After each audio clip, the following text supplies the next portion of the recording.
Hi everybody. Hi, Gil. Hi everybody. My name is Gil. I'm an addict. I'm a low talking guy. So let me know if this thing doesn't work. Can you hear me back there? All right. Thank you. Ooh. Yeah. Brittany asked me the question if I like to share, and I said no, because that's my truth. Because every time I'm asked to share, I'm under attack. You know, she talked about her ego, and I know for me, my ego is not my amigo. So here I am doing it anyway. You know, my disease would have me, choose the comfortable place. My recovery asked me to do what's uncomfortable. But so I did everything that was comfortable for me, I wouldn't be here right now with the life that I'm living and the image of the man in the mirror that I do have today.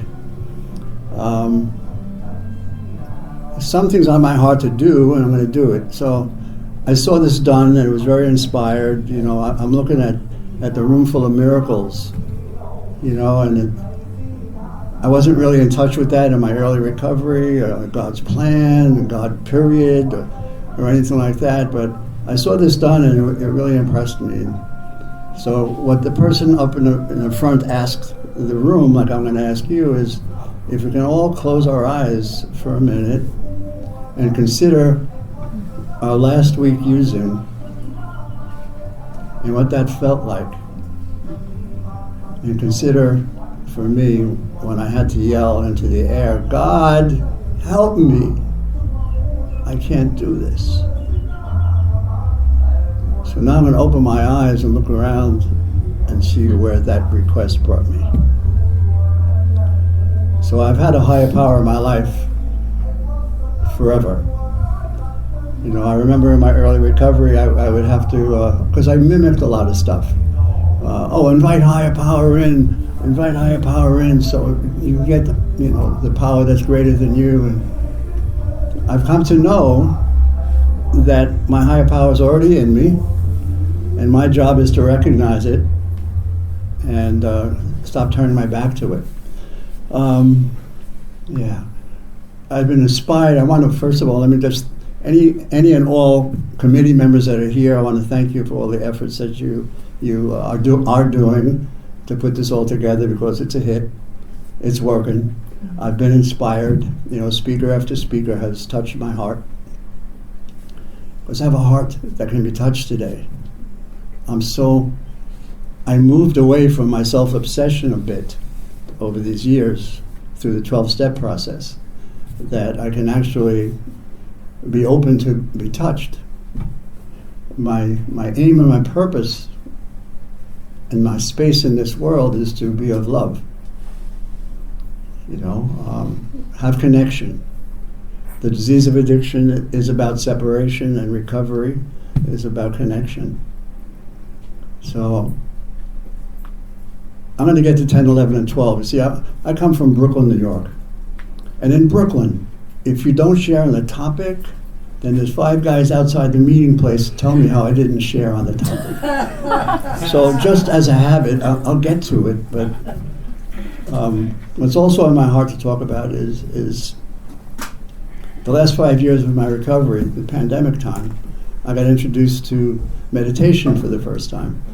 But that's not what I want to talk about. I'll get to that proper step. Where I came from, I was 11 years old, living in Brooklyn, running the streets of Brooklyn with 11-year-olds, 12-year-olds, 13-year-olds, 14-year-olds, street urchins who, like me, didn't have a happy-sounding household to want to stay in. So I needed to escape the noise and the yelling and the belittling and all that stuff. I couldn't hear it. So I found solace out in the street with other kids. I'm sorry, I didn't quite catch that. Okay, so I'll do it again then. So I used to hang out, I was 11, and I'm hanging out with the 13-year-olds, and they're really cool. You know, they're wearing clothes that are really cool. They've got hairstyles that are really cool. And the thing that really got me was how they smoked a cigarette. They smoked a cigarette and it looked like James Dean, so cool. And that impressed me. So I had a master plan at 11 years old. So what I'm going to do now is I'm going to steal 2 Chesterfield cigarettes out of my mother's pocketbook. And I go climb up that fence. I don't know why that was a good idea, but it came to me, and my whole life was about doing the dance that the disease told me to do. So go climb up that fence and learn how to look cool, learn how to smoke a cigarette. So I got the two cigarettes, and I climbed the fence, and I lit up the cigarette, and I started coughing, and I got dizzy, and I fell down the fence, and I scraped the insides of my arm, and I'm laying at the base of the fence in a heap, bloody heap, and I looked up to see the 15 feet that I fell. A different 11-year-old kid would have got up and said, gee, that didn't work. But I was and am an addict with a primary purpose and obsession to do something that's a good idea, told to me by the disease of addiction. I was full of bright ideas and stinking thinking. So what did I do? I had 2 cigarettes. The first one is gone. I climbed back up the fence. I didn't even have enough sense to do it on solid ground. I had a plan that needed to be followed because obsession was all over me. So I climbed the fence, and I lit a cigarette, and I got dizzy and started coughing, but this time I knew to hold on long enough to finish the whole cigarette, and I did, and I became cool. And I spent the rest of my life spending a lot of money I didn't have to buy a lot of things I never needed to impress a lot of people I never liked. My life. And I got here and I started hearing words I never heard before, like unmanageable. I never heard that word. And they said, go to the dictionary and look up that word unmanageable. And I looked it up, I found out the idea behind it, and they said, by the way, we use our dictionaries to look up words even that we think we know the definition of. Like, why don't you, every time I talk to you, everything you say is, oh, cool. Yes, cool. Cool. I was about cool. So they said, look up the word cool in the dictionary. The word cool in the dictionary is not too hot. I spent my whole life trying to be not too hot. I was plagued by this disease of addiction. That sounded like me, so it was a good idea because I was so smart. I didn't know I was being played. And that hasn't ended. That's the point is, it still speaks to me. I've got, multiple decades clean, but my first thought is what I'm powerless over. It's what takes me to a place that I might not want to be. I might not want to stay as long or pay as much as I have to be there. So I get this freedom that the first step, or all the steps have given me, which is I get to see me in this thought. I get to see who's talking to me. Is it my higher self? Is it my lower self? Is it a defective character? Is it my highest aspirations to live with spiritual principles? Well, that's what I'm powerless over, is my first thought. I better have an NA filter to help that second thought to bring me to a more healthy action. This hard-fought self-respect I have, it came from low self-esteem to self-respect, self-loathing, frankly, to self-respect. Shooting heroin at 14 years old and the whole thing, and doing prison time. I got a crazy story, but I'm not here for that. I'm here for the solution. 10, 11, and 12. We used to call it the maintenance steps. You get up to 9 and you've learned something. You've learned about 6 and 7. You learned about where the enemy lives and how it shows up, and the solution for 6. I like to say it like this. The 4th step I was told is to bring to light what I was and what I did out there, who I was. And the 5th step is sharing that with somebody. And in that 5th step, I find out why I was who I was. And then the 6th step, make a list of all those who I was that no longer serve me. Listen, I was in the yard in this prison called Sing Sing Prison, and I couldn't walk up to another man in this prison and say, hey, I'm having some feelings today. Could you give me some guidance? They'd eat me up, spit me out, and pass me around. So I needed to have an image. I needed to wear a costume. I needed to look tough, sound tough, and be connected in the whole thing that my life was about. Um,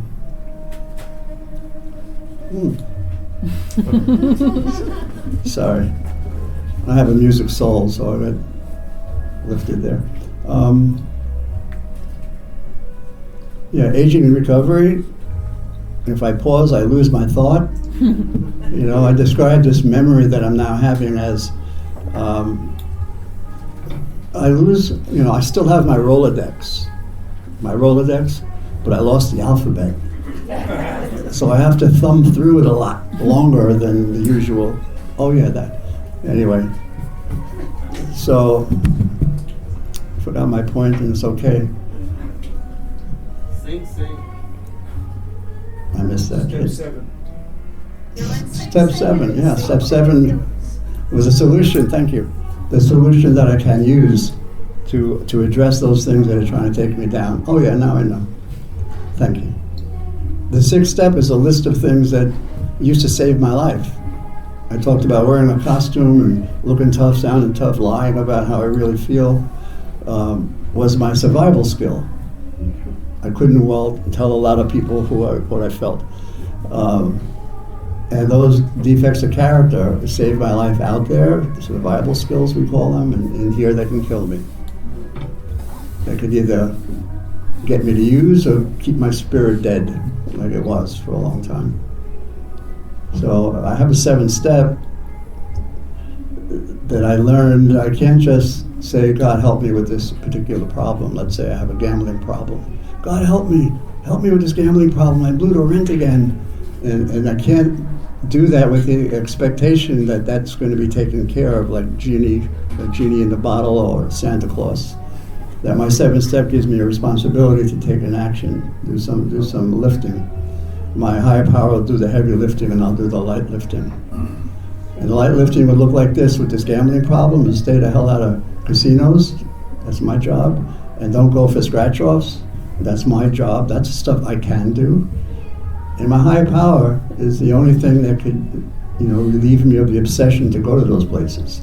So that's my prayer, is to help me with that, not to do it all for me. So I learned I need to do some work in here. So 10th step, spiritual principle, 10th step, perseverance.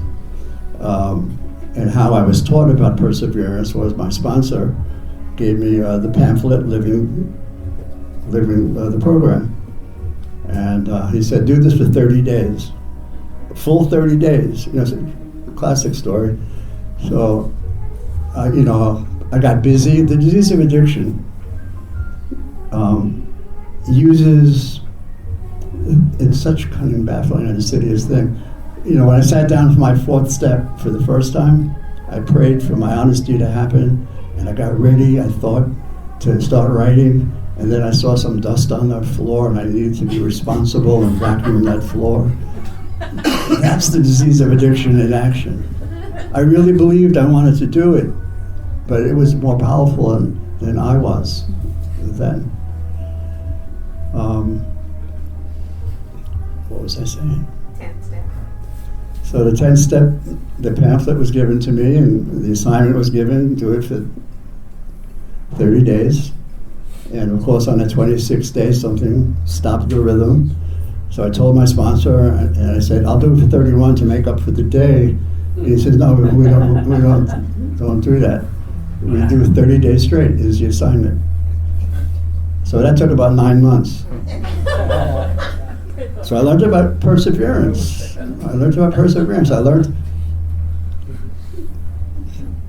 Remember me trying to impress, right?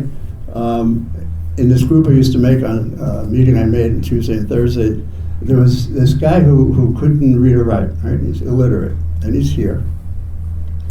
And he raises his hand and he says, my name is so-and-so, and I'm an addict. And I want to go to school at night to learn how to read and write so I can do our 4th step. And that impressed me. That impressed me like the 13-year-old smoking cigarettes, which means that I had to come up with something as impressive to tell the group. So everybody knew that Gil had a problem, a body problem, that he could only walk about 5 cars at a time and had to rest. I had a heart problem like that. So Gil says, hey, my name is Gil, I'm an addict. I'm going to walk around Prospect Park. Prospect Park is a park in Brooklyn. It's 3.5 miles around. I couldn't walk 6 cars. I can only do 5 cars.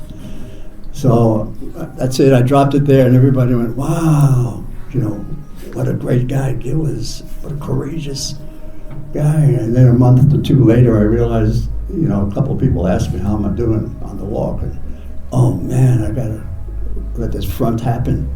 So I went to the park, and I started walking, and I walked my 5 car lengths, and my legs are burning, and they're real heavy, and I wasn't able to lift them. And my head, disease, is saying, there's a bench, sit now. But I gave myself a sincere surrender assignment to do the best I could. So I remembered the word perseverance, and I said the word perseverance, and it gave me what I needed to pick up my right leg, and I moved 3 inches. And then I said perseverance, and picked up my left leg and moved it a little bit further. I wound up going another 2 cars after I thought I was over. And it taught me the power of spiritual principles are truly powers greater than me. I just applied the word to my spirit, and it gave me a physical strength I really didn't have, I thought. So spiritual principles, boy, are my aspiration to live under. That's my blueprint. Those are God-given gifts for me to try to be. I'm not honest, I practice honesty. I'm not courageous, I practice courage. And I'm enjoying my practice. I'm enjoying this new life I've been given. So as a matter of fact, I'm writing on a 10-step now out of the step working guide. Luckily, I don't have to do it in 30 days. But I'm doing it. Let me see, how am I doing? I didn't press time. Anytime, all those things I got inspired by today from other people gave me some food for thought or fodder for the share I'm going to do at 4 o'clock. And that's not cool. Because I know every single time I'm up here, up anywhere, whatever I had planned to say ain't happening. So all the gems and jewels you get cheated out of. So yes. So, okay, how am I doing time left? 7 minutes. 7, wow, damn. There's going to be 5 guys outside the meeting. I need to talk about the 11-step practice that has been given to me by my higher power. 5 years ago, I had 12 steps in. I would walk around saying, I'm a 12-stepper. I got 12 steps a couple of times. And then I found out after the pandemic that I really had 11 and a half steps. I didn't have the second part of the 11th step. I tried meditation twice a month for a minute and a half. Well, gee, that didn't work. I think I'll just put it on the shelf and I'll get to it. The disease of addiction is cunning, baffling, and insidious. So the pandemic happened, the meetings closed, the virtual world happened for us. Thank God for that, because look at us. And I was asked to share at a meditation meeting called Conscious Contact. And it's a 5-minute meditation, 15-minute share, and then open to the floor. So I did that meeting, and I did the 5-minute meditation, without really being able to do it because it was so noisy. I didn't have the tools to know how to quiet my mind. I didn't know about this thing called equanimity, how to pay attention to one thing, my breath, or whatever I want to pay attention to other than the thought coming into my mind. I learned that there was this Japanese meditator who used to describe his meditation practice as his head, our brain, has 2 doors. It's a house. And in the front door, when the thoughts come in, and the back door is open too, the front door, thoughts come in, his job as a meditator is not to serve any tea. And basically, that's what meditation is about. It's about a focus. So anyway, I found it interesting. I came back the next day and I stayed for a few weeks, and I got really attracted to it. I want more. I'm a good addict, so I got a couple of apps and I made a couple of meditation meetings, and they told me early on in recovery that I was going to meet a stranger. You know that one? And certainly the steps in the beginning introduced me to this stranger. But when I sat in meditation and I got free from the din, the sound of fear, the triangle of self-obsession in action, and I was able to be in the moment, in the now, I met the director. I met that power that lives within me, that speaks to me very quietly, that I need to pay attention. I have a sacred romance, my sponsor says, with his higher power, and so do I with mine. It's a sacred romance. I feel loved, I feel safe, I feel protected, I feel inspired. For the first time in my life, I'm alive while I'm living because of our 12-step process. The 11th step, they told me, is the end of the alignment, so that we can all show up for the 12-step assignment. If our job is to give away what we have found, the hope that we have in our lives, I needed to achieve that, and the 12-step process it does that for us. I got saved to serve. My best thinking was going to kill me. Circumstances happened in my life that brought me into a facility. I was only legitimizing my BS story to my landlord who was about to evict me. So I got brought into that facility, and it was locked down, so I didn't use for 2 weeks. And after 2 weeks, I realized that I had smoked away my whole life, and my whole life fit into a glass tube. And I didn't know how that happened. So while I was there for that first 2 weeks, I sat in the back of the room where H&I would come in. And thank God for H&I, right? And they would share, and they're telling me, don't compare, try to identify. And all I did was compare. That's all the disease would have me do. And I sat in the back with my arms crossed, and I looked at them, and I said, what kind of chump is that? What kind of sneakers is he wearing? He can't tell me how to stay clean, or that's a lame drug. He can't know about my life. The disease of addiction was disqualifying my listening to anything other than it. Until after 2 weeks, somebody came to the H&I thing. I had changed my seat from the back of the room, taken an inventory of these people in terms of disqualifying my listening. And I sat in the front of the room, and after this guy finally shared and I identified for the first time, and used like I did, I was able to walk up to him and ask him, hey, how do you do this, man? How do you stay clean forever? And he smiled lovingly and patiently at me and said, we don't stay clean forever, we stay clean a day at a time. For me, at this point, I stay clean 1 hour at a time. I can have one thought that could spin me out. I have agency over my own life. I used to be ruled by the disease of addiction. They were all bright ideas. And now, it's got to go through my filter, through my own NA. Yeah, the 10th step is my NA conscience. I walk around all day, my life is prayer, is my story. I'm very in touch with, that power that lives within me. I'm very in touch with my motives. I overstand my life. I overstand my life. I get to see me in action. I get to say, that wasn't cool, and try to do it better next time. I've learned how to shut my mouth. I learned, throughout the day, I'll write a text and I'll realize the intention and the manipulation that it might be, and I won't press send. I am in charge of my own self-respect. And that's pretty amazing. It doesn't happen by accident, it happens on purpose, because I want to live like my higher power wants me to live. I'm an 11-step guy, and the most important thing for me is my spiritual condition. that spiritual condition that offers me unlimited growth. Unlimited growth.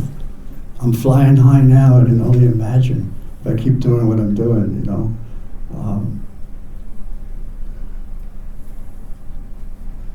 So walking around intending to come from love has been my exercise, my intention, my life intention.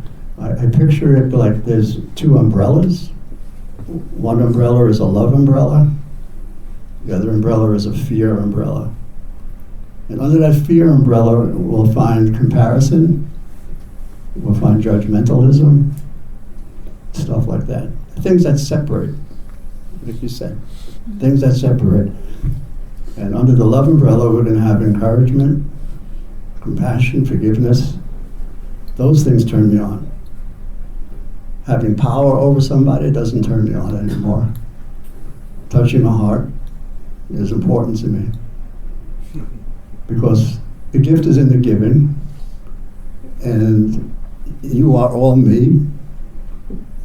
There's an exercise my meditation teacher asks us to do, which is called Just Like Me. And it's a forgiveness exercise. And it goes like this.